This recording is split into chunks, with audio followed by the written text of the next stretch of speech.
esta plática. Oh, no, muchas gracias. Gracias por invitarme, por aceptar que yo hablara aquí.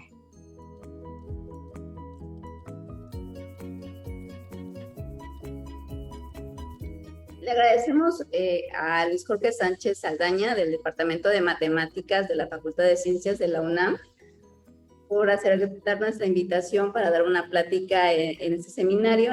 En esta ocasión nos va a hablar de dimensiones de grupos discretos. Luis Jorge hizo su doctorado en el CCM de Morelia y posteriormente realizó un postdoctorado en Ohio State University. Entonces, te agradecemos mucho, Luis Jorge, por tu participación y adelante. Bueno, pues muchas gracias. Sobre todo, gracias a Lisbeth por invitarme. Y bueno, entonces les voy a hablar de esto de dimensiones de grupos discretos. Y bueno, pues vamos a comenzar, ¿no? Entonces, digo, del puro título, la primera pregunta es, bueno, ¿qué significa la palabra dimensión, verdad? O sea, exactamente a qué me refiero con la palabra dimensión. Y entonces podemos irnos a las fuentes, ¿sí? Y por las fuentes me refiero a la Wikipedia. Y en la Wikipedia dice, en matemáticas no existe una definición de dimensión que incluya de manera adecuada todas las situaciones. Bueno, entonces parece que no hay como una definición así formal de dimensión, más bien hay muchas y depende de exactamente a lo que uno se quiera referir, pues uno acuña o uno utiliza la dimensión que uno quiere, ¿no? ¿Sí? Entonces, bueno, pues uno se queda así como sacado de onda de por qué, ¿no? O sea, por qué no hay una noción de dimensión. Pero bueno, entonces ahí está, ¿no? En consecuencia, esto también está sacado de Wikipedia. En consecuencia, los matemáticos han elaborado muchas definiciones de dimensión para los diferentes tipos de espacio, ¿no? Y bueno, en este caso, pues más que espacios, van a ser dimensiones definidas para un grupo, pero pues vamos a utilizar, de hecho, un espacio auxiliar. Entonces, bueno, ahí está. Aún así, todas las nociones de dimensión pues vienen de nuestra intuición que tenemos del espacio euclidiano, ¿verdad? O sea, intuitivamente uno sabe que un punto tiene dimensión 0, que una línea tiene dimensión 1, un disco, si quieren, tiene dimensión 2, un cubo o una bola de, no sé, casi como una pelotita con todo su relleno tiene dimensión 3, y etcétera, ¿no? Digo, más allá de eso es un poco difícil imaginarse porque, pues, por las limitaciones, nuestras limitaciones de percepción, ¿verdad? Pero esencialmente estamos de acuerdo en que una bola n-dimensional pues es algo que tiene dimensión n. Y eso lo vamos a estar utilizando. O sea, eso es como sobre todo lo que yo voy a entender por dimensión. Y bueno, grupos discretos. Para hablar de grupos, pues no voy a definir grupo. Creo que voy a suponer que casi todos saben lo que es grupo. Aparte, aprovechando que estoy hablando con con algebristas, que estoy en las tardes de álgebra y café, de café y álgebra, perdón. ¿Sí? Pero bueno, entonces un grupo discreto pues, es simplemente un grupo dotado con la topología discreta, ¿verdad? Entonces, por ejemplo, obviamente hay grupos con topologías más interesantes, pues no sé, grupos topológicos en general, grupos de Lie, pero no, yo solamente voy a estar pensando en grupos que tienen la topología discreta. Y para mí, y para mucha gente, y cuando digo mucha gente me refiero a la gente que, pues, que estudia grupos finitamente generados o teoría geométrica de grupos, pues lo que pensamos son grupos finitamente generados con la topología discreta y, pues, por ejemplo, pues no sé, piensen en los enteros que están metidos en los reales y entonces tienen la topología de subespacio, que es la topología discreta. Pueden pensar, por ejemplo, en grupos finitos, todos los grupos finitos los pueden pensar sin duda con la topología discreta, o sea, como una nube de puntos así bien aislados. Pongo aquí como ejemplo el espacio simétrico. Tengo los grupos libres, por ejemplo, que los puedo pensar como palabras y luego pues con la operación de yuxtaposición y bueno, hay algunas ciertas relaciones muy basiquitas. Y por ejemplo, el grupo abeliano libre en n generadores que lo puedo pensar como los puntos en Rn con coordenadas enteras. Entonces, todos esos, de nuevo, esos con la topología de subespacio heredada de Rn, de nuevo son discretos. Pero entonces, como les dije, ¿sí? Pero pues, justamente, ¿no? O sea, como les estaba diciendo, por ejemplo, si pensamos como en los enteros o z a la n metidos en Rn, pues más bien se ven como nubes de puntos, ¿sí? Y cada punto tiene dimensión 0, están muy bien aisladitos y entonces en realidad eso parece que todo tiene dimensión 0. Y entonces ahí la pregunta clara es, bueno, si todos tienen dimensión 0, pues ya acabamos, ¿verdad? O sea, ¿qué dimensión le vas a estudiar a los grupos? Y ahí está, ¿verdad? Justamente ahí se ve Z2 como una nubecita de puntos. o Z3 así. Sin embargo, por ejemplo, este último dibujo lo puse por dos razones. Una, porque la encontré en Google, o sea, le puse así como grupos discretos y la encontré y me pareció bonita, pero además ayuda a ilustrar el hecho de que Z3 sí parece que tiene como, no sé, de alguna manera como dimensión 3, ¿verdad? O sea, sí se ve que si uno los puntos, así como los tengo aquí, creo que puedo utilizar ahí está, ¿sí? Sí ven mi láser, ¿verdad? Entonces, por Sí. ejemplo, si uno los puntos aquí y así, entonces tengo cubitos, y estos cubitos son lo que yo decía que, bueno, a mí me da la sensación de que tiene dimensión 3. Entonces puedo hacer lo mismo con Z2 también, unir así, por ejemplo, aquí los cuadraditos y entonces hacer ¿cómo se llama esto? Cuadrícula. Y entonces pareciera que Z2 tiene como dimensión 2 y que Z3 tiene como dimensión 3, más allá de ser una nube de puntos, y parece que tienen como una especie de geometría escondida ahí en algún lugar. Ujú. Y entonces, pues bueno, lo que les decía es, bueno, tengo un grupo G y este es el spoiler que ya había puesto ahí en Facebook. Entonces la pregunta ¿es un grupo discreto un objeto de dimensión cero o hay algo que le pueda estudiar, ¿no? O sea, alguna dimensión que yo le pueda estudiar a mi grupo. Y bueno, de hecho ya como que puse ahí una especie en realidad esta pregunta la debí de haber hecho antes, ya les dije que parece que no. Y entonces vamos a ver qué pasa, ¿no? Entonces, la idea es asociar a un espacio, perdón, a un grupo, un espacio topológico, y luego usar este espacio para definir la dimensión de G.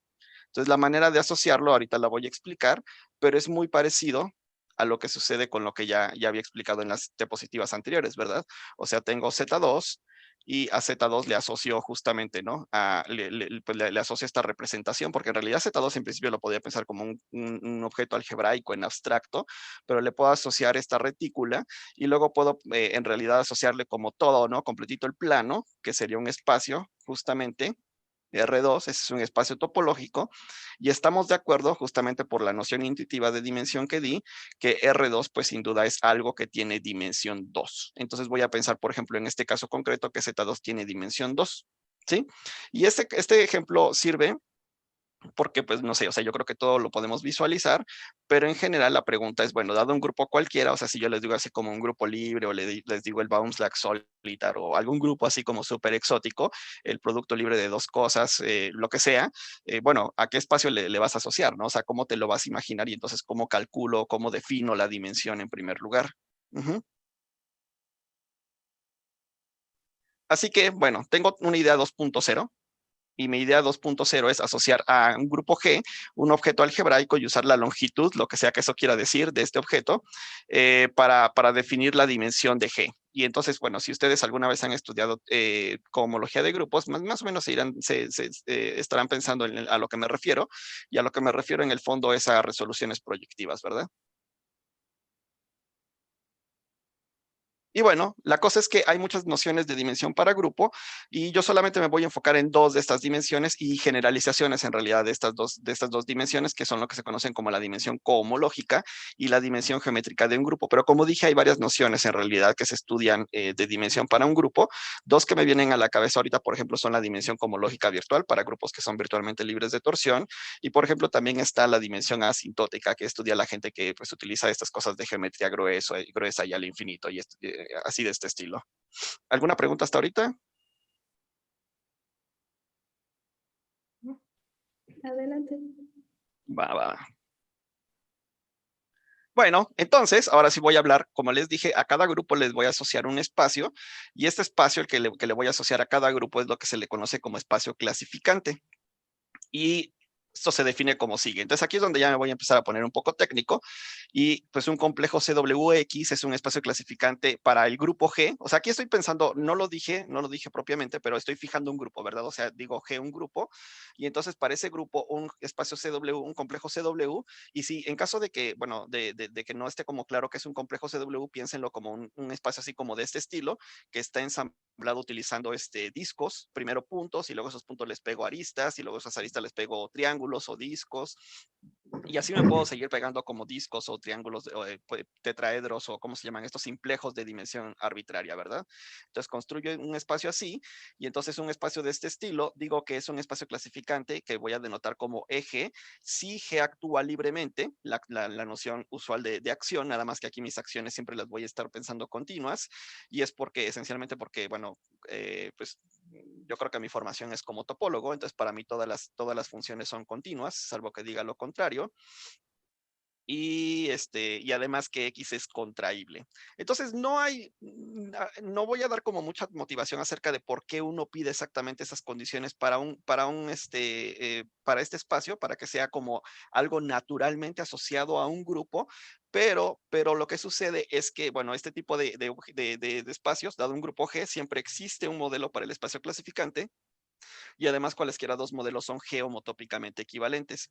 Y bueno, si por ejemplo, no sé, si lo que les suena un poquito más es, o han estudiado es homología de grupos, por ejemplo, lo que sucede es que estos espacios, como son únicos hasta homotopía, su homología y sus grupos de homología y de cohomología son invariantes del grupo, o sea, no dependen del espacio, porque, bueno, lo que sucede es que yo digo que estos dos son, cualesquiera dos de estos modelos son homotópicamente equivalentes, y es que esencialmente lo que estoy diciendo es que no son únicos. ¿Qué tan no únicos son? Pues, por ejemplo, piensen en el grupo trivial. Si ustedes tienen el grupo trivial, la acción siempre del grupo trivial en cualquier lugar es libre. Nunca dije qué significaba que una acción es libre, pero esencialmente lo que quiere decir es que cualquier elemento diferente de la identidad, pues no fija ningún punto. Entonces, para el grupo libre, por ejemplo, pues siempre cualquier acción es libre, y si me tomo cualquier espacio contraíble, entonces ese espacio ya es un modelo para el espacio clasificante, o sea, satisface estas dos cosas en automático siempre que X sea contraíble. Entonces, por ejemplo, un espacio clasificante para el grupo trivial es el espacio con un punto, o los reales, o R2, o cualquier árbol, por ejemplo. Entonces, hay muchísimos modelos, pero lo que digo es que todos son homotópicamente equivalentes, y además la equivalencia homotópica va a respetar la acción, y por lo tanto puedo definir, por ejemplo, la homología y la cohomología del grupo como la homología y cohomología del espacio cociente, utilizando homología y cohomología singular, si quieren, ¿no? Como como en topología algebraica, en fin. Entonces, estos espacios, por eso es que podría decir que esa es una razón por la que son naturales, y bueno, en fin. Y ejemplos, pues tengo ejemplos, ¿verdad? Entonces, por ejemplo, Rn, pues es un modelo para el clasificante de Z a la n. Claramente Rn es contraíble, y además Z a la n actúa en R a la n por traslaciones, la acción natural por traslaciones, y esa acción es libre, porque, de nuevo, ningún elemento o cualquier elemento que no es la identidad, pues no deja fijo ningún punto, todo lo está moviendo. Y el cociente, pues es el toro n dimensional, ¿verdad? Y entonces ahí está, ¿no? Bueno, ahí tengo Z2 actuando en R2, y pues puse esta cuadrícula nada más para ilustrar que estamos actuando por traslaciones, ¿no? Bueno, por ejemplo, si el cubriente universal de la figura 8, o sea, la figura 8 es la cuña de dos círculos, es un modelo para el espacio clasificante de F2. ¿Y qué es esto, verdad? O sea, el cubriente universal de la figura 8 es esto. Sí, olvídense si quieren, si no quieren pensar en cosas de topología. Perdón, digo, yo hablo de estas cosas porque, pues, de nuevo, es como, pues, no, es lo que tengo en automático en mi cabeza. Pero piensen en este árbol como fractaloide, ¿no? O sea, que tengo así como estas crucecitas, y voy pegando más y más crucecitas así de manera fractal, y nunca termino. Y lo que sucede es que F2 actúa libremente en este espacio. ¿Cómo actúa? Pensemos que F2 está generado por A y B. Sí, son los generadores libres. Entonces, A va a ser, agarro este árbol y lo traslado, o sea, este vértice lo traslado para acá. Y entonces, como esta cosa es como fractal, entonces puedo agarrar todo el árbol y lo puedo trasladar hacia la derecha, ¿sí? O sea, este como triangulito lo vuelvo como más grande, y entonces se vuelve este triangulito de aquí, como la mitad del árbol y así. Más o menos como estas ilustraciones del plano hiperbólico, no sé si las han visto, donde unos tienen como una teselación, y uno se va metiendo más y más y más y más, y se sigue viendo igual. Es muy parecido a esto, ¿no? Y entonces B también actúa por traslación para arriba, y esta acción se puede extender entonces a cualquier elemento de F2 se puede ver como un producto de A, B y sus inversos. Entonces, esencialmente, si me tomo cualquier elemento aquí, es una palabra, y nada más voy fijándome cómo va la palabra. Si la palabra fuera ABA, entonces es para la derecha, para arriba y para la derecha. Y esa es la acción. O sea, esa es la acción. Esa es una acción libre. Cualquier elemento que no es la identidad mueve todo. Y el cociente es justamente esta figura 8. En fin. Bueno, y esto es un árbol. Entonces, cualquier árbol es contraíble, y listo. Ese es un modelo. Y bueno, para la gente que le gusta como las variedades, pues el cubriente universal de una variedad esférica M es un modelo para el clasificante del grupo fundamental de la variedad. No voy a decir mucho más que eso, ¿sí? Solamente es en caso de que lo que a ustedes les mueva el corazón sean las variedades. Y bueno, entonces ahora sí ya puedo definir mi primer noción de dimensión para un grupo. La noción de dimensión que voy a definir se llama dimensión geométrica y es justamente porque está definida utilizando espacios topológicos, ¿no? De hecho, yo creo que un buen nombre sería dimensión topológica, pero a la gente le llama geométrica por alguna razón, a pesar de que no necesariamente hay una geometría en los espacios clasificantes.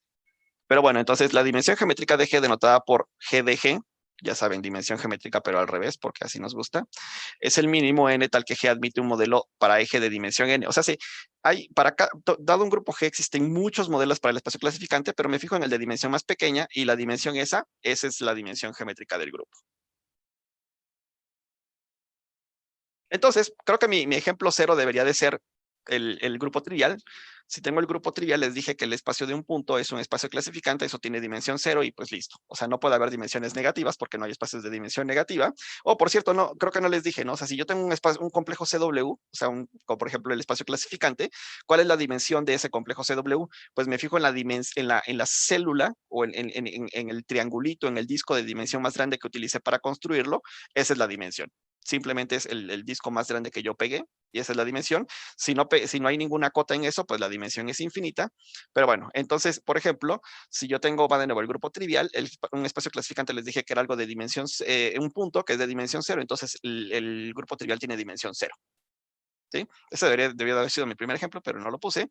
Pero entonces, por ejemplo, la dimensión geométrica de Z, la n es igual a n, y del grupo libre en 2 generadores, y en realidad el grupo libre en cualquier número de generadores es 1.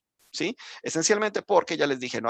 Un modelo para Z a la n es R a la n, eso me dice que la dimensión es menor o igual que n, y luego yo puedo demostrar que no hay ninguno de dimensión más pequeño utilizando argumentos homológicos, esencialmente. Y luego también para F2, ¿verdad? O sea, tengo un espacio que modelo para el espacio clasificante, que es el árbol, el que les mostré en la diapositiva anterior, y puedo demostrar que no hay nada, o sea, no tiene no tiene ningún modelo de dimensión cero, que el único modelo de dimensión cero que puede ser es un punto, y claramente ahí el F2 no actúa libremente. Entonces los grupos libres tienen dimensión 1, ¿sí? Y bueno, mi ejemplo de variedades, así nada más lo digo rapidísimo y no voy a mencionar más al respecto, es que si M es una variedad esférica cerrada, entonces la dimensión geométrica del grupo fundamental es exactamente la dimensión de M. O sea, justamente la dimensión de la variedad es la dimensión del grupo. En ese sentido, pues cuando estamos hablando de variedades esféricas y cerradas, el grupo tiene la misma dimensión que la variedad. Bueno, sí, bueno, ahí puse de nuevo el arbolito este. ¿Y alguna pregunta hasta aquí, hasta la dimensión geométrica? ¿Nada?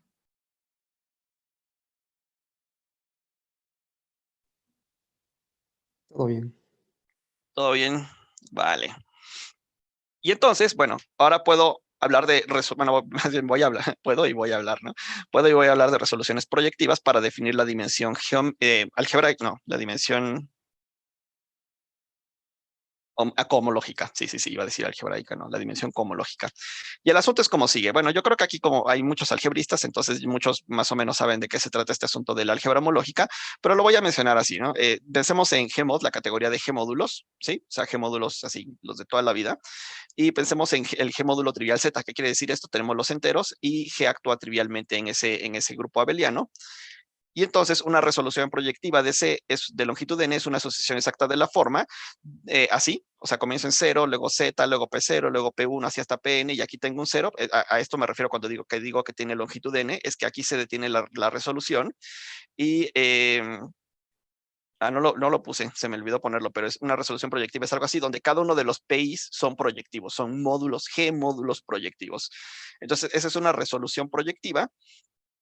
Y al igual que cuando les decía por qué definimos espacios clasificantes, bueno, ¿por qué definimos resoluciones proyectivas? Bueno, esencialmente es porque utilizando resoluciones proyectivas uno puede de nuevo definir la homología y la cohomología del grupo, ¿verdad?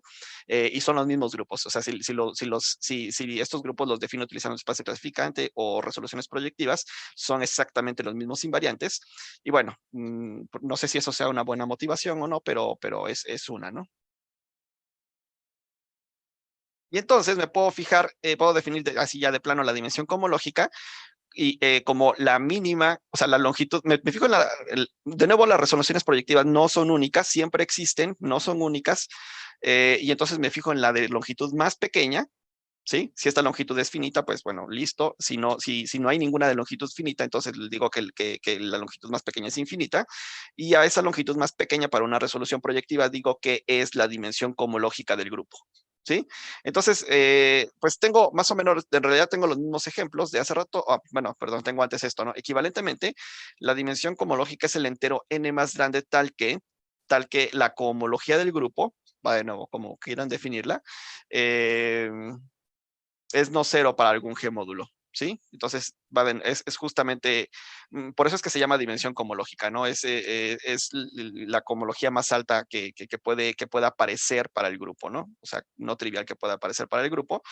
Y bueno, tengo los mismos ejemplos, la dimensión cosmológica para z a la n es igual a n, pero lo malo es que aquí es como más complicado dar una buena razón de por qué esto es cierto. Una razón, sobre todo para la gente que más o menos está familiarizada con homología y cohomología celular, lo que sucede es que me puedo tomar R a la N, me puedo tomar el complejo de cadena celular de R a la N, me tomo la aumentación, o sea, el complejo el complejo de cadena celular aumentado, y eso es una resolución proyectiva, de hecho libre, en cada dimensión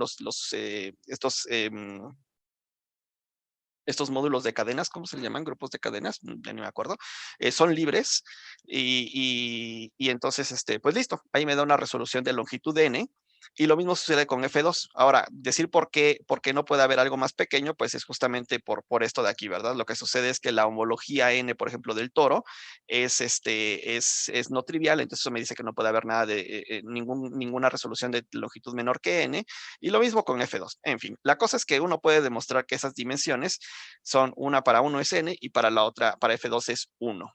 ¿Sí? Y si se dan cuenta, pues obviamente de inmediato uno puede entrar en sospechosismo, ¿sí? Como dijera Santiago Krill, pues uno puede entrar en sospechosismo, y es que estas dimensiones fueron exactamente la misma, ¿verdad? O sea, para la dimensión geométrica y la cosmológica, z a la n tenía dimensión n y para F12 era 1. Entonces la pregunta natural podría ser desde ya, es ¿qué onda? ¿Son iguales o no son iguales, verdad? Mi ejemplo de la variedad esférica, que nada más lo menciono, pero no hablo más de ella, ¿verdad? Es que pues la dimensión cosmológica de nuevo es la dimensión de la variedad en caso de que la variedad sea esférica y cerrada, ¿no?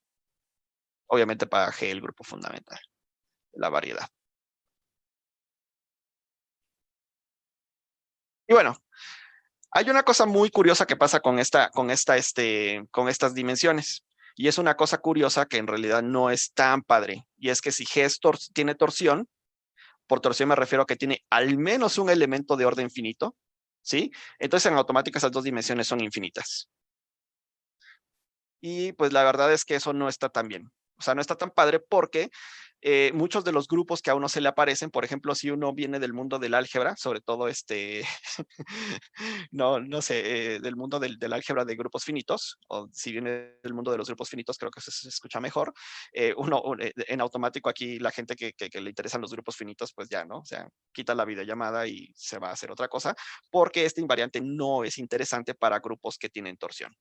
Y en realidad, incluso para grupos infinitos, pues hay muchos grupos infinitos, muchos que se nos pueden ocurrir, todos esos tienen dimensión infinita. Entonces, no hay nada que estudiarles desde este punto de vista, ¿sí?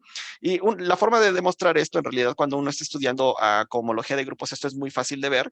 Y la forma de demostrarlo es, bueno, si me tomo un grupo cíclico finito, uno puede producir una resolución proyectiva que es periódica, y uno demuestra entonces que al menos uno de los grupos de cohomología no es trivial, y como es periódica la resolución, pues entonces tengo grupos de cohomología no trivial en dimensiones arbitrariamente grandes, y con eso acabo. O sea, porque entonces la dimensión cohomológica ya es infinita, y la dimensión geométrica más o menos pasa lo mismo, pero de ahí el argumento pues tiene que recaer de nuevo en homología, en fin. Entonces, y para grupos con torsión, uno utiliza el lema de ¿quién es? De Shapiro, me parece. Y entonces lo que sucede es que estos, no lo menciono en ninguna de las diapositivas, pero todas estas dimensiones, estas dos, la dicomológica y la geométrica, cumplen esta propiedad de monotonicidad, si lo dije bien, Jess. Y es que si tengo subgrupo, digamos H subgrupo de G, entonces la dimensión de H es menor o igual que la dimensión de G, que esa es como la propiedad que debería de cumplir cualquier noción de dimensión. O sea que si tengo un algo chico dentro de un algo grande, pues la cosa chica debe tener dimensión menor o igual que la cosa grande. Y eso se cumple para estas dimensiones de grupos. Entonces, por eso es que si tengo al menos un elemento de torsión, pues estas dimensiones van a ser infinitas. ¿Sí? Pues bueno, en fin. Y ahora, pues lo que les decía, ¿no? Es qué onda con estas dimensiones. O sea, tengo dimensión geométrica, tengo dimensión cosmológica y ahora, ¿qué onda, no? O sea, ¿hay alguna forma de compararlas? ¿Se sabe algo? ¿No se sabe nada? Bueno, la respuesta, para así corta, rapidísima, es que para todo G se cumple que la dimensión cosmológica es menor o igual que la dimensión geométrica. Y la razón es que para cualquier eje, para cualquier clasificante de G, puedo tomarme el complejo de cadena celular, como les había mencionado hace rato, y eso me da una resolución proyectiva de longitud, la dimensión del espacio clasificante con la que comencé, y eso esencialmente así en automático me da esta desigualdad. O sea, demostrar esto es muy, muy sencillo, solamente utilizando el complejo de cadena celular de los espacios clasificantes. Pero pues la pregunta natural es, ¿que va para el otro lado o no va para el otro lado la desigualdad? Y entonces, pues la respuesta no es tan sencilla y es, bueno, sí y no. Más bien, la respuesta por la respuesta me refiero a la respuesta completa, o sea, una demostración o un argumento completo no fue tan sencillo. El enunciado no es tan difícil de dar y ese es el teorema de Eilenberg-Ganea, que es un súper teorema. Creo que este teorema está, no sé, fue publicado en Annals, en Annals por ahí de los años 50 o 60, 57, ¿sí? Y es que para todo grupo se cumplen estas dos desigualdades, ¿sí? Esta ya la tenía, pero entonces lo que demuestran Eilenberg y Ganea es que también tengo esta desigualdad. Entonces, ¿qué es lo que me está diciendo? Por ejemplo, me está diciendo que si la dimensión geométrica fuera 4, por ejemplo, ¿sí? Sí, entonces aquí tendría que, ¿es lo que tendría? Ah, sí, sí, sí, el máximo entre 3 y 4 sería 4. No, ¿qué estoy diciendo? Ah, no, perdón, si la dimensión geométrica fuera, perdón, a ver, va de nuevo, déjenme redecir lo que estaba diciendo. Si la dimensión cosmológica fuera al menos 3, o sea, ni siquiera tan grande, 3, si fuera 3, entonces aquí tendría 3, aquí tendría el máximo entre 3 y 3, y entonces la dimensión geométrica queda entre 3 y 3, entonces la dimensión geométrica también es 3. Entonces, si tengo algo, que la dimensión cosmológica es al menos 3, entonces la dimensión geométrica y la cosmológica, las dos coinciden. ¿Ya vieron? ¿Sí? Entonces, esto me da como una respuesta muy, muy general, casi total acerca de qué tan, bueno, casi me está diciendo que siempre son iguales, casi, salvo que estén en dimensiones muy bajas, ¿sí? Y bueno, ahí está está Samuel Eilenberg, solo como anécdota chistosa acerca de este teorema. Hace no mucho di esta charla, no, hace como 6 meses, pero es en esta pandemia el tiempo relativo. Es que di una charla así que se llamaba, en el título tenía Eilenberg y Ganea, y puse la foto de Samuel Eilenberg y me puse a buscar una foto de Ganea, Tudor Ganea, y lo más cercano que encontré una foto de Ganea en Google, si uno se pone a buscarla, es su lápida, la lápida de su tumba. Parecería era como bastante reacio a tomarse fotos. Entonces, bueno, ahí está, ¿sí? Entonces, como consecuencia de este teorema, lo que obtenemos es que la única situación en las que estas dimensiones no podrían no coincidir, o sea, potencialmente podrían no coincidir, es así. Tengo 0, menor o igual que la dimensión cosmológica, menor que GD y menor o igual que 3. O sea, no tengo muchas chances de que no coincidan. O la cosmológica es 0 y la geométrica es 1, 2 o 3, o la dimensión cosmológica es 1 y la geométrica es 2 o 3, o la cosmológica es 2 y la dimensión geométrica es 3. Son los únicos chances que podría, de que no coincida. Pero tenemos más cosas, ¿no? Tenemos más información. ¿Qué pasa en dimensión 0 y 1? Y por dimensión 0 y 1 me refiero a esto. Y es que uno puede tomarse como un ejercicio divertido, demostrar que la dimensión cosmológica es igual a la dimensión geométrica si solo si el grupo es trivial. O sea, el único grupo con dimensión 0, el único, cosmológica y geométrica, el único es el trivial. Y listo. Entonces eso me dice que en dimensión 0 estas dos cosas coinciden. O sea, no puede haber algo con dimensión cosmológica 0 y dimensión geométrica 1, 2 o 3. Entonces eso todavía nos da bueno, nos reduce más los chances de que esas dimensiones no coincidan. o pudieran no coincidir. Y está este teorema de Stallings, ahí está el profesor Stallings, y también busqué una foto de Swan y nunca la encontré. Interesante, me parece interesante eso. En fin, porque aparte porque Swan es un matemático muy famoso, o sea, hizo muchas cosas como en álgebra y topología. Entonces, bueno, en fin, el teorema de Stallings y Swan me dice que la dimensión cohomológica es igual a 1, sí, solo si la dimensión geométrica es igual a 1, sí, solo si G es un grupo libre. Recuerdan que uno de mis ejemplos era el grupo libre en dos generadores, que les dije que tiene dimensión 1, pues no es casualidad. En realidad, los únicos grupos con dimensión 1 son exactamente los grupos libres. Y entonces esto reduce todavía más mis chances de que las dimensiones pudieran no coincidir. Esencialmente, el único chance que me queda es que pudiera existir un grupo con dimensión cohomológica 2 y dimensión geométrica 3. Es el único chance que tengo. Y entonces, pues la pregunta es esa. ¿Existe un grupo que cumpla eso? Y no se sabe. O sea, es un problema abierto desde la época de Eilenberg-Ganea en el 57. Pues era una pregunta supernatural que quedaba abierta. Y a la fecha no se sabe. Es muy sorprendente. A mí me parece todavía, o sea, todavía después de algunos poquitos años, yo creo, de estudiar esto, me sigue pareciendo súper sorprendente que en serio no se sepa si existe un grupo así. ¿Sí? Se tienen como algunos candidatos, se tienen algunas cosas ahí medio, pues no sé, que se sospechan, pero no se sabe. ¿Sí? Yo creo que si alguien de ustedes saliera con un grupo con estas características, es muy probable que alguna universidad gringa o europea les ofrecieran trabajo. Tanto así como la medalla Fields, no creo, pero bueno, quién sabe. Luego la gente es rara. En fin, entonces una de las dificultades para hallar tal grupo es que pues el universo en el que uno se puede mover para encontrarlos pues son solamente los grupos libres de torsión y eso reduce considerablemente las chances de encontrarlo porque es muy fácil encontrarse grupos con torsión y muchos de los grupos como a los que se les puede como asociar una geometría bonita pues muchos vienen con torsión, etcétera, etcétera. En fin.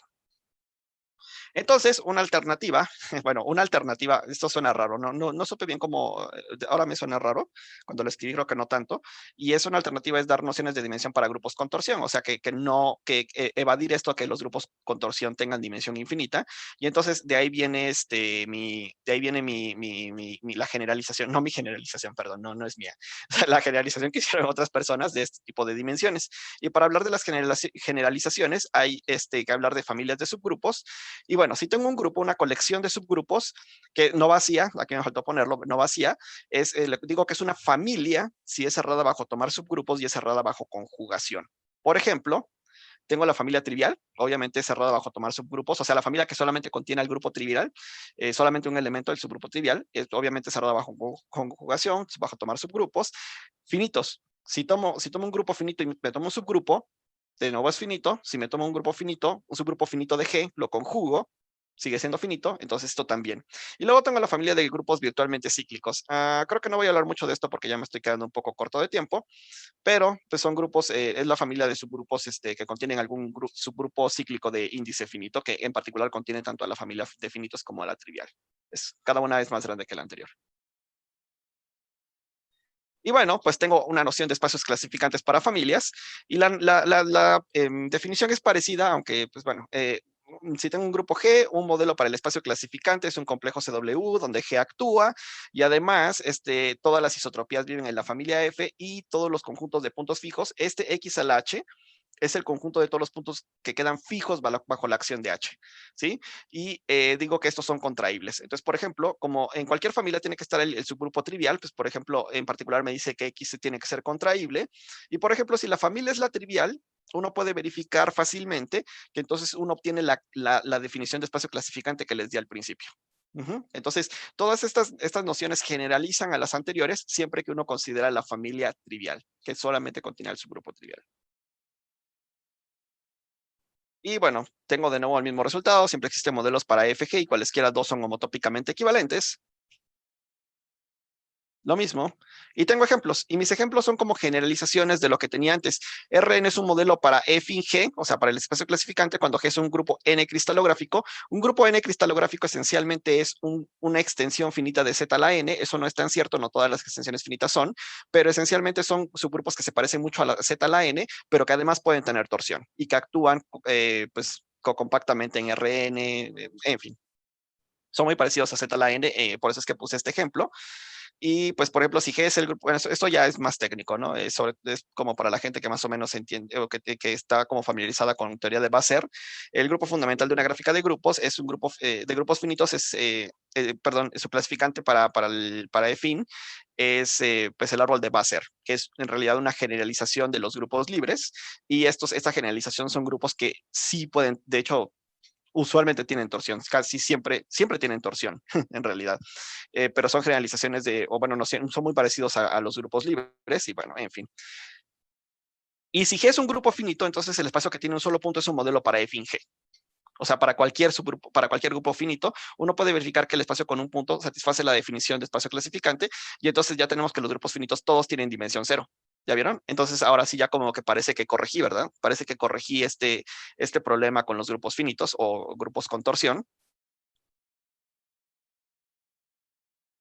Y bueno, la dimensión geométrica es la dimensión más pequeña en la que puedo encontrar un espacio clasificante. Es la misma definición de arriba, nada más le pongo F en todos lados. F, así como dice la chaviza ahora, ¿no? F. Ajá. Y entonces, ¿qué? Si G es un grupo finito, la dimensión geométrica es 0. Si G es un grupo N cristalográfico, su dimensión geométrica es N. Son generalizaciones de los ejemplos que tenía antes.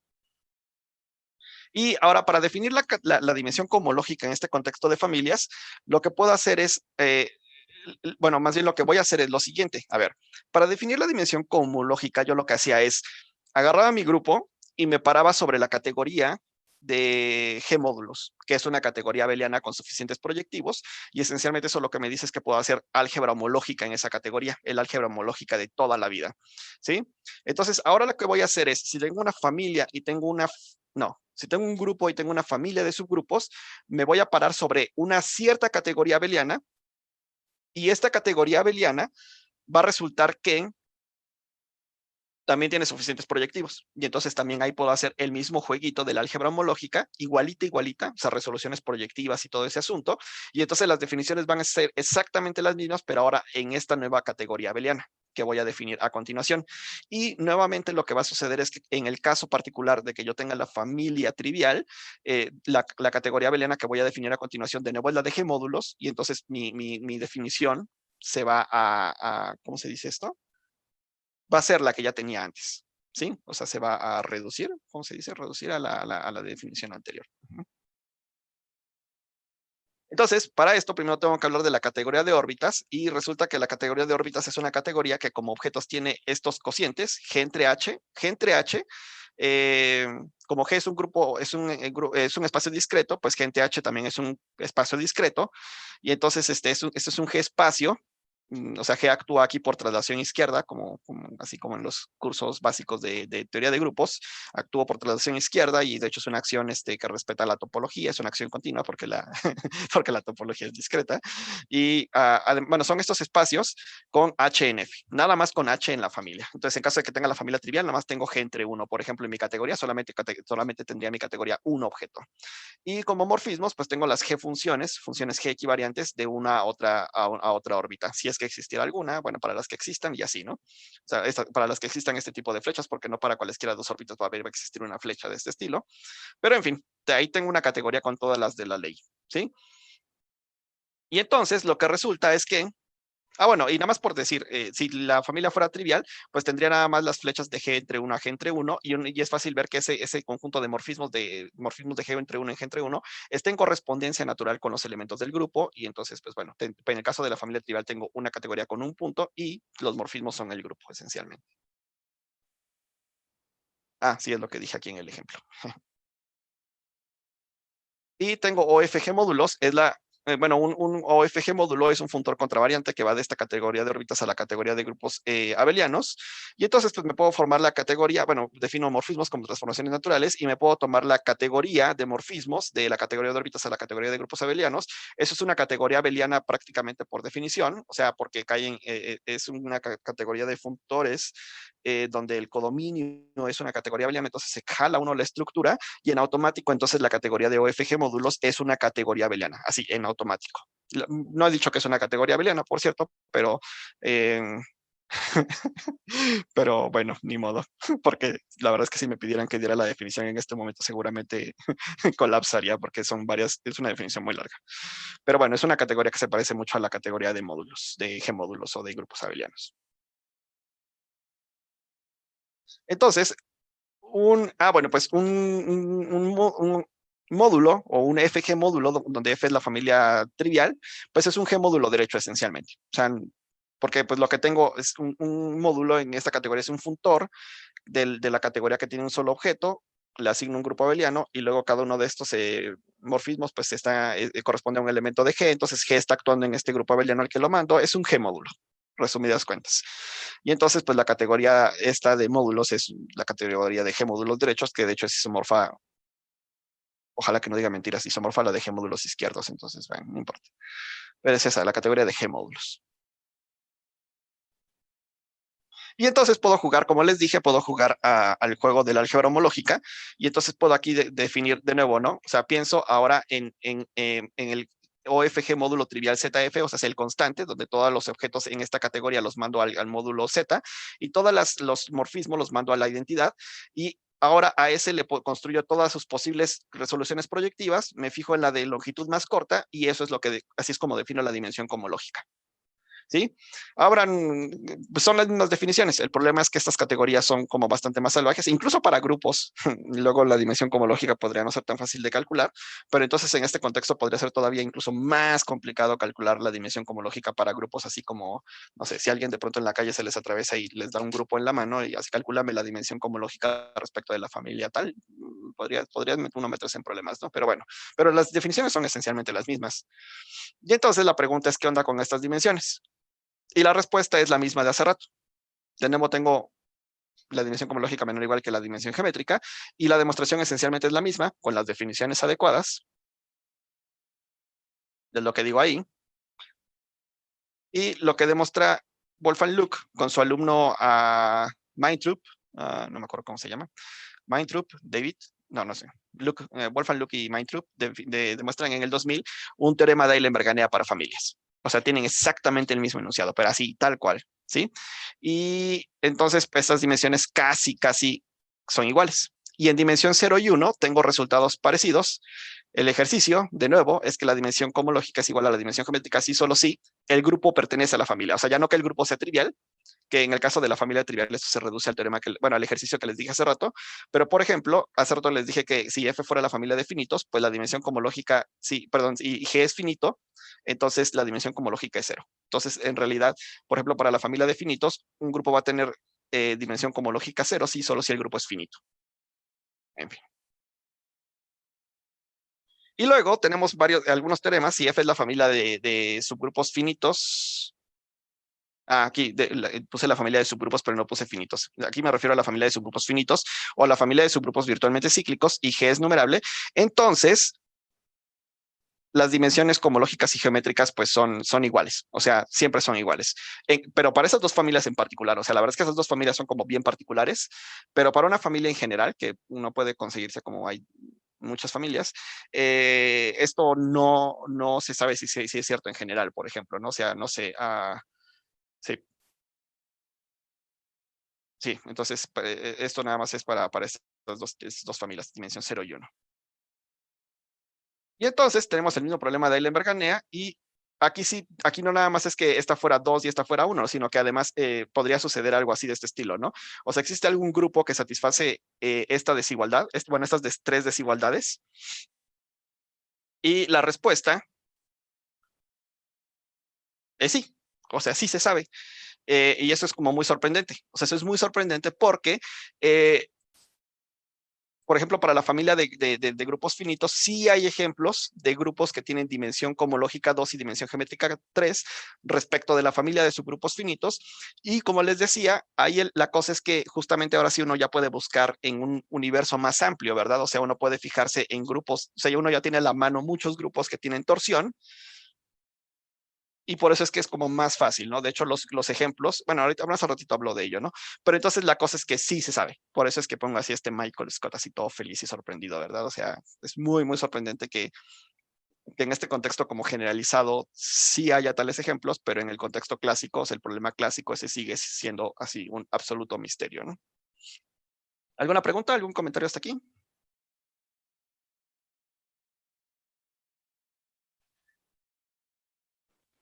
Yo tengo una pregunta, no sé si se Uh -huh. escucha. Sí, sí, sí. Pues estabas diciendo que para el caso 2 y 3 sí se conoce un ejemplo, pero para los demás también, o sea, para el No, no, 1, 2 y el 1, 3. no, no, tampoco. No se conoce. Eso también, yo creo que es podría ser un problema bien interesante, pero no, la respuesta es no se conoce ningún espacio en este sentido, o sea, no se conoce ningún espacio con dimensión cosmológica 1 y dimensión geométrica 2 o 3, por ejemplo, no. Ah, listo, gracias. Sí. ¿Alguna otra pregunta? ¿No? ¿Todo bien? Bueno, entonces continuemos. Contraejemplos, o sea, por contraejemplos me refiero más bien, es que está como chistoso, ¿no? Uno los puede llamar ejemplos o contraejemplos, porque esencialmente ¿por qué qué?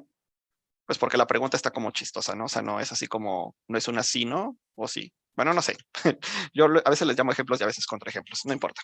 Entonces, el asunto es que en el 2001, Noel Brady, Ian Leary y Britta Nusinkis construyen un grupo que tiene dimensión cosmológica 2 y dimensión geométrica 3. De hecho, construyen varios. O sea, construyen varios grupos con estas características.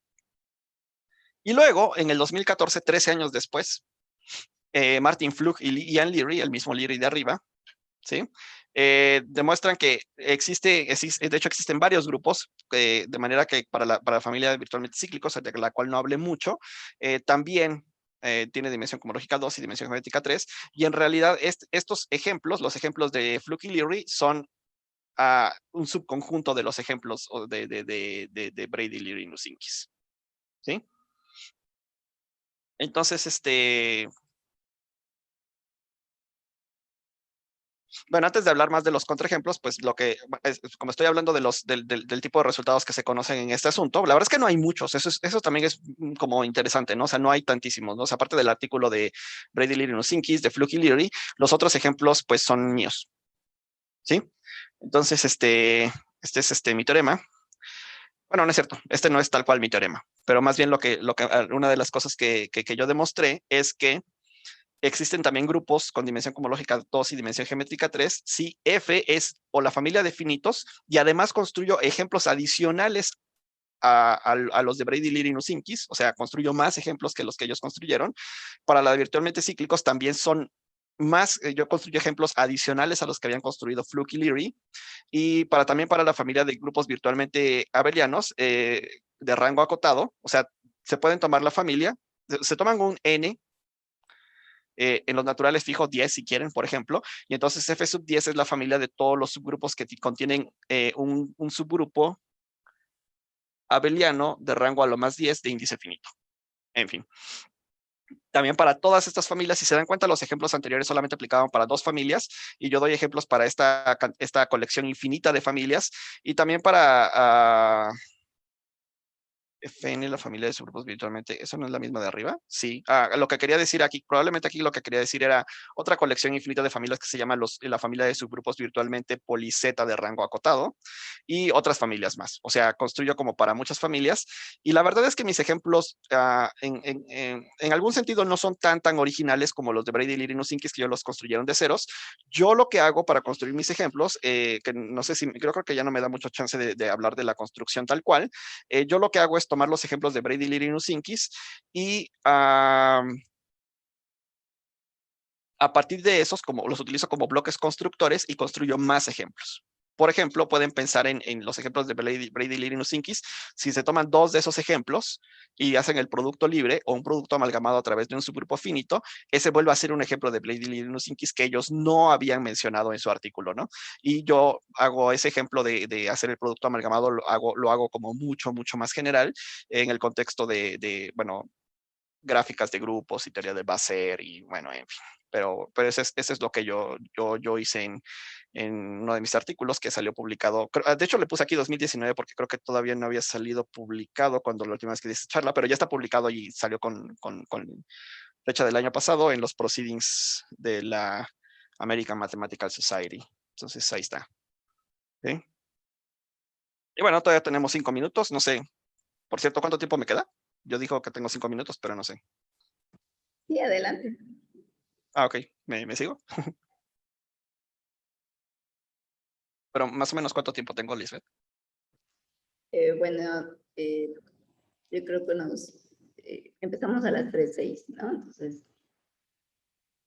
unos Te puse en apuros. 10 minutitos, yo creo. Está bien, gracias. Sí. Sí, gracias, Lisbeth, por darme un Tú número. termina. No, en realidad tengo muchas más diapositivas, pero quería saber en qué momento detenerme, porque seguro no voy a poder ver todas. Pero bueno.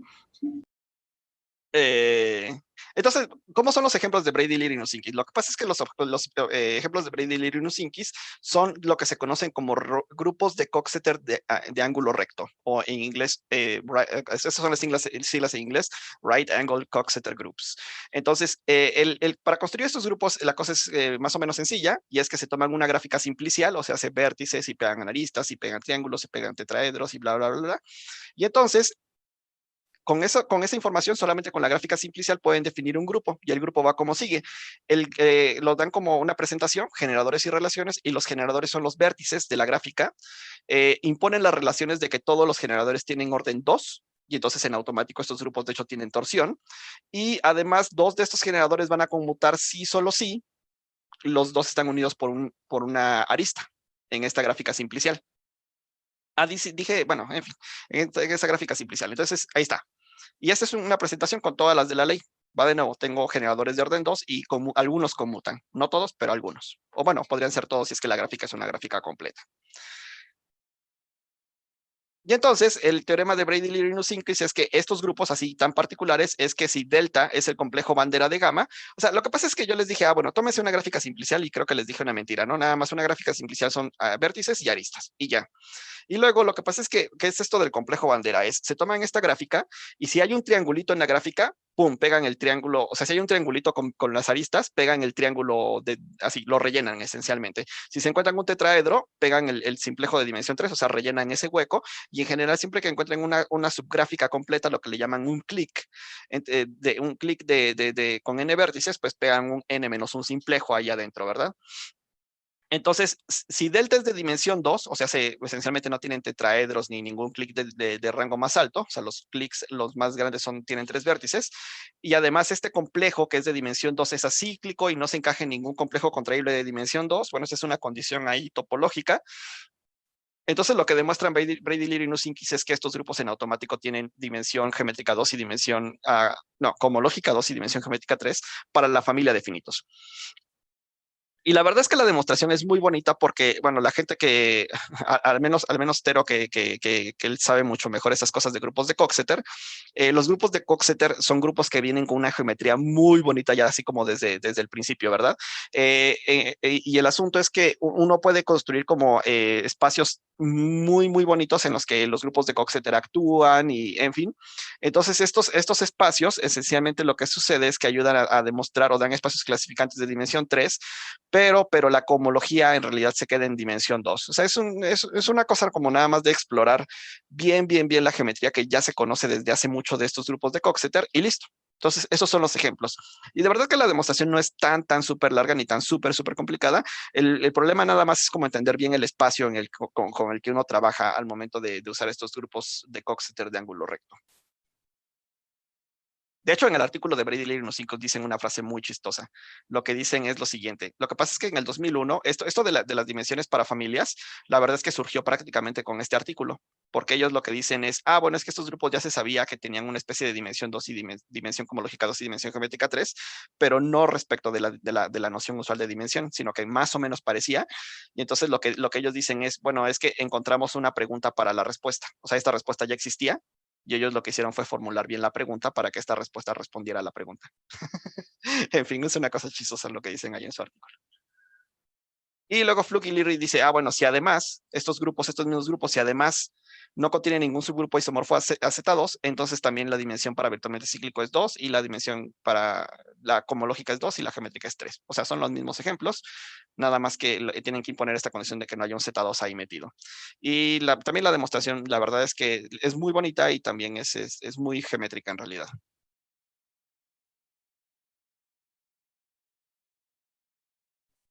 Bueno, ya todo esto ya lo mencioné en palabras, la idea de cómo, bueno, que es muy geométrico y bueno, la verdad es que todo esto ya es muy técnico y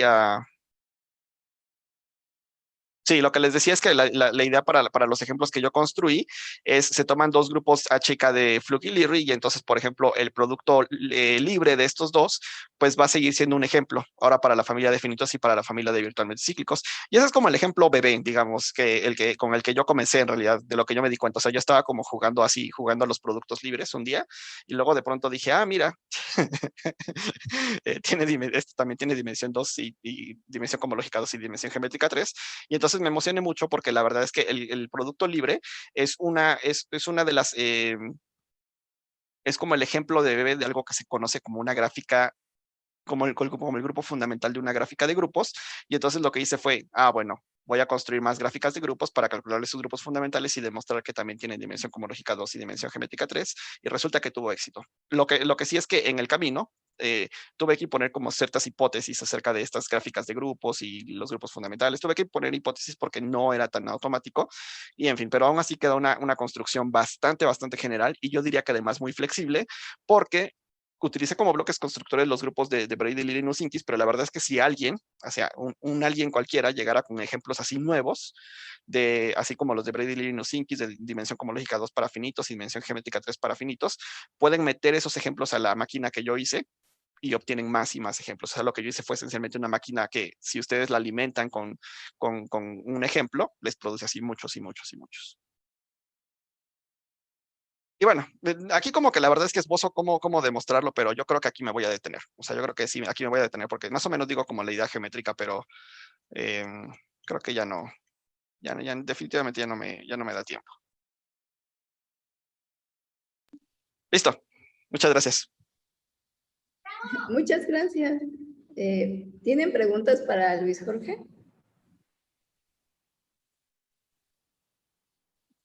Yo tengo una pregunta. Sí. ¿Quién, perdón? ¿Rogelio fue quien dijo? Sí, hola.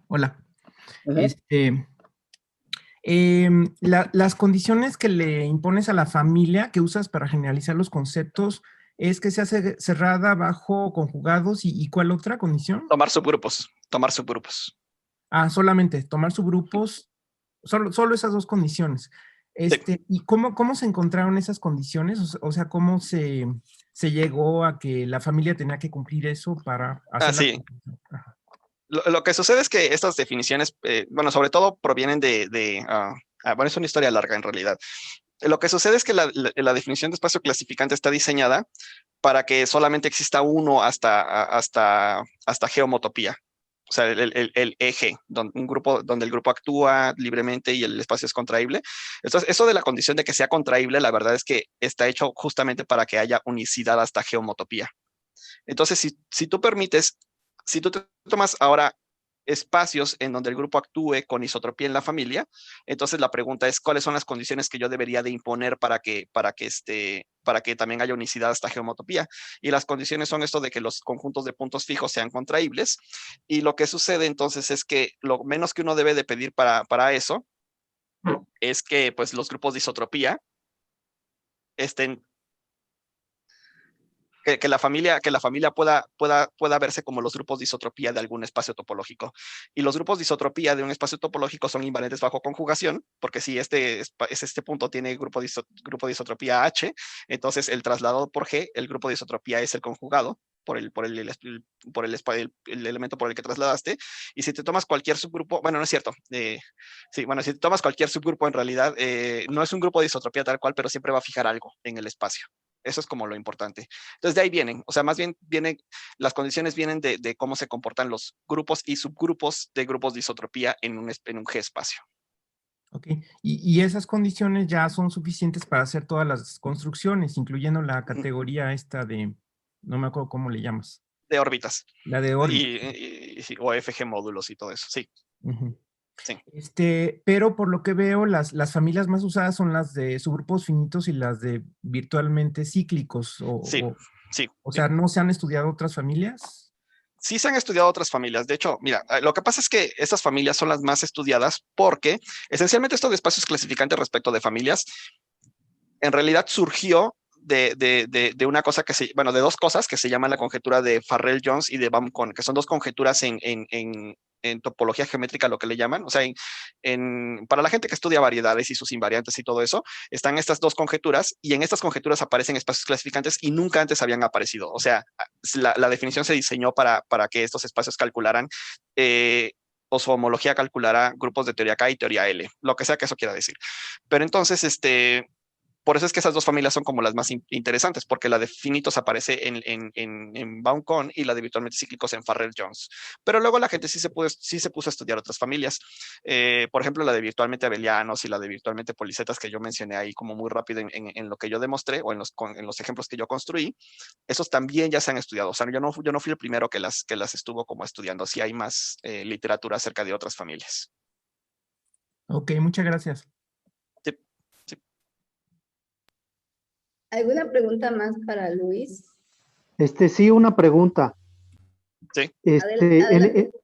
Sí, gracias. Digamos que me restrinjo a grupos que son grupos fundamentales de 3 variedades nada más. En este caso, tú podrías calcular la CD de familias de estos grupos y variar las familias y obtener invariantes que distingan dos grupos que son grupos fundamentales de 3 variedades, o no es suficientemente fuerte y siempre coinciden. O si tú puedes encontrar una familia donde digas, este CD de F de un grupo es no sé, 2 y en el otro es 3. ¿Quién está preguntando, perdón? Otto. Otto. Otto. También ya. Sí. Otto Héctor, ¿verdad? Exacto, sí. Sí. Bueno, mira, la verdad es que tu pregunta es súper conveniente para hacerme promoción, porque de hecho tengo un artículo que está por aparecer en Groups Geometry and Dynamics conjunto con Kyle Jochen y Jean-François Lafont, y ahí calculamos la dimensión respecto a la familia de virtualmente cíclicos para todos los grupos de 3 variedades. Todos. De hecho, el artículo está en el archive y lo puedes encontrar en mi página, y lo calculamos así explícitamente para todas las 3 variedades. Y en efecto, o sea, sí distingue entre algunas variedades, porque hay esencialmente algunas variedades, 3 variedades tienen dimensión 0, por ejemplo, las que tienen grupo fundamental finito, las que tienen grupo virtualmente cíclico, o sea, por ejemplo, esas que son sumas conexas de variedades esféricas, tienen dimensión 2, si mal no recuerdo, y si tienes alguna variedad que tiene alguna pieza cristalográfica, entonces esas tienen dimensión 4. Bueno, la cosa es que las calculamos, y en efecto sí distinguen entre algunas variedades, pero la verdad es que lo que me tiembla un poco la voz y la mano para contestarte es para decirte si estos invariantes son suficientemente poderosos o más poderosos que otros que ya haya para distinguirlas. Pero sí, o sea, el artículo ahí está, y junto con Porfirio León, que creo que no sé si está como ahí en la audiencia, también con él estoy de hecho ya calculamos la dimensión, pero no hemos terminado de escribir el artículo, dimensiones también respecto de la familia de virtualmente abelianos, también para todos los grupos de 3 variedades, y pues salen otras dimensiones, y pues también son invariantes que al final de cuentas ayudan como a distinguir entre una u otra variedad, pero no estoy tan seguro que sean tan poderosos justamente para eso, ¿no? Como para andar distinguiendo entre una u otra variedad. Ok, de todas maneras son interesantes, ¿no? Puedes mencionar tu página o el nombre del paper en el archive. Ok, a ver, déjame lo hago. Ahí está ya. Ahí está mi página y ahí están mis artículos y Pero no se de ven. hecho, ¿no se ven? Ah, ya, o sea, ¿quieren que comparta la pantalla para mi página o cómo? Como tú prefieras. Bueno, ahí está, ahí están los links, ahí están mi página y ahí están mis artículos en el archive, y ahí está, es en la lista de mis artículos en el archive, es el número 7. ¿Cómo se llama el artículo? Sí, Nada más. no, sí, curiosidad. sí, claro, se llama así, es Virtually Cyclic Dimension for Three Manifold Groups. Ok, bueno, ahí para quienes deseen buscar. Ah, pero es que ya sé, es que ya vi qué fue lo que pasó. Lo que sucede es que lo compartí privado. ¿Cómo le hago para ponerlo público? Tiene una opción donde le vas a enviar Sí, el ya, ahí está. mensaje. Ahí está, que listo, dice listo. Para todos. Ahí está, ya lo puse en el chat. Ahora sí ya, perdón. Sí, perdón, Ok. listo. Sí, ya apareció. Ok. ¿Tienen otras preguntas para Luis Jorge? Luis, esto incluye lo que ustedes hicieron ahorita, incluye los grupos de nudos hiperbólicos, ¿verdad? Bueno, de todos los nudos. Pues, o sea, todos los grupos de 3 variedades. Sospecho que esos también son grupos de 3 variedades, ¿verdad? Los de nudos hiperbólicos. Sí, exacto. O sea, no piden que la Sí. variedad sea compacta ni nada. Ah, bueno, no, sí, cerrada. Ah, ok. Entonces no, a priori no incluye grupos de nudos. Sí, no. Bueno, pero dices que son hiperbólicos. O sea, ¿eso te refieres a que el complemento es hiperbólico? Exacto. O sea, que Solo que- admite que admite una métrica hiperbólica de dimensión Sí, 3. ajá, pero son No, muy esos también los... compactos. Sí. No, sí los calculamos. Sí los calculamos Ok, también ok. esos. Ok, De hecho, no es bueno. difícil. Esos te los puedo decir así rapidísimo. Esos tienen dimensión 3, virtualmente cíclica. Y virtualmente abeliana también. Pero sí, también está calculado. Ahí en algún lugar del artículo ahí aparecen como... hay una subsección que se llama grupos sí, como variedades hiperbólicas con y sin frontera. Ok. Gracias. Ujú. Lo voy a checar. Gracias. Sí, no, gracias a ti, Otto. ¿Tienen otras preguntas para Luis? Bueno, si no tienen más preguntas para Luis, le agradecemos por su participación. Es un tema que se ve muy interesante. Y en el chat ya está la información de su página y del artículo que mencionaron. Y bueno, en la página de Facebook del seminario, pues también agregaré ahí alguna nota donde aparezca esa información. Y bueno, para finalizar, si quieren activar su cámara, los que lo deseen, para que les tome un screenshot.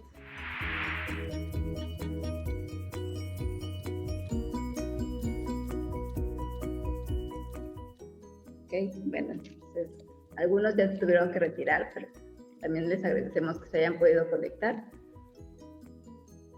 Muchas gracias por conectarse, y también en la página del seminario, en la página de Facebook o en el blog de WordPress, ahí agregaré la información, ¿no? Y entonces ahí, Luis Jorge, si cuando te envíe tu constancia, pues si quieres agregar otra información, pues ahí me dices. Gracias.